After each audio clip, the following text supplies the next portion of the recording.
खबर जयपुर से है। भारतीय खेल मंत्रालय का बड़ा फैसला है, जहां सभी खेल महासंघों को दी है 1 साल की मोहलत। चुनाव को 31 दिसंबर 2026 तक स्थगित करने की मंजूरी दी गई है।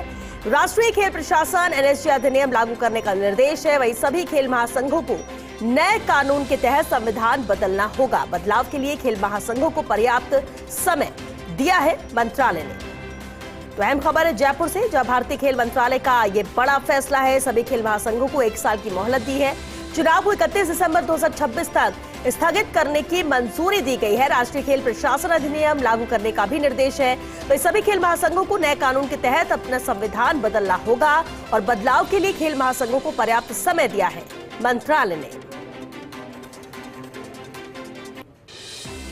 तो 1 साल की मोहलत मिली है।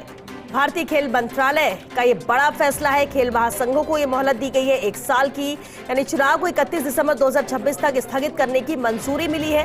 ये 1 साल का वक्त दिया गया है, जो राष्ट्रीय खेल प्रशासन अधिनियम लागू करने का निर्देश है। और चलिए इस पर ज्यादा जानकारी के साथ एसोसिएट एडिटर नरेश शर्मा हमारे साथ जुड़ चुके हैं। नरेश जी, बेहद अहम है ये, जहां खेल महासंघों को अब 1 साल की मोहलत भारतीय खेल मंत्रालय ने दी है। क्या कुछ कहा गया है, किस तरह से हिदायत दी गई है, और इस 1 साल के जो मोहलत है उसे भी किस तरह से देखा जाए चुनाव के मद्देनजर? देखिए, देश में भी नेशनल स्पोर्ट्स गवर्नेंस एक्ट लागू हुआ है और उस गवर्नेंस एक्ट के तहत तमाम जो खेल संघ है देश के, उनको अपने संविधान में बदलाव करना होगा और कई नई शर्तें हैं वो जोड़नी होंगी। लेकिन अभी कई खेल संघ ऐसे हैं जिनके निकट भविष्य में चुनाव होने हैं।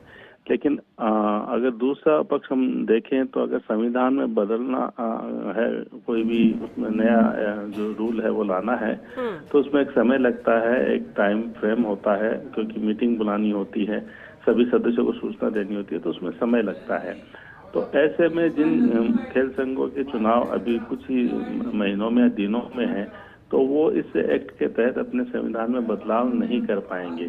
तो इस व्यावहारिक समस्या को देखते हुए फिर जो खेल मंत्रालय है उन्होंने फैसला किया है एकरूपता के में कि 31 दिसंबर 2026 तक, इस दौरान किसी के भी जो चुनाव पहले अगर होने हैं तो उनको एक टाइम बढ़ा दिया गया है कि वो अपने चुनाव इस तारीख तक करा ले। यानी जिनके चुनाव मान लीजिए कि जनवरी, फरवरी या मार्च में होने हैं, तो उनको अपने चुनाव अब दिसंबर तक कराने की छूट है। लेकिन जो नए चुनाव होंगे वो जो नेशनल स्पोर्ट्स गवर्नेंस एक्ट है उसके तहत ही होंगे। वो तमाम जो शर्तें हैं उनको अपने संविधान में शामिल करनी होंगी। यानी जितने भी खेल संघ हैं वो ये कहकर नहीं बच सकते कि उनको संविधान बदलने का समय नहीं मिला था। तो ऐसे में खेल मंत्रालय ने सभी खेल संघों को जिनके अभी चुनाव होने, जिनके चुनाव 2026 के बाद ड्यू है, उनके लिए लागू नहीं है, लेकिन जिनके आगामी कुछ महीनों में चुनाव होने हैं और उनको अपने संविधान बदलने में वक्त लगेगा, तो उनको समय दिया गया है। तो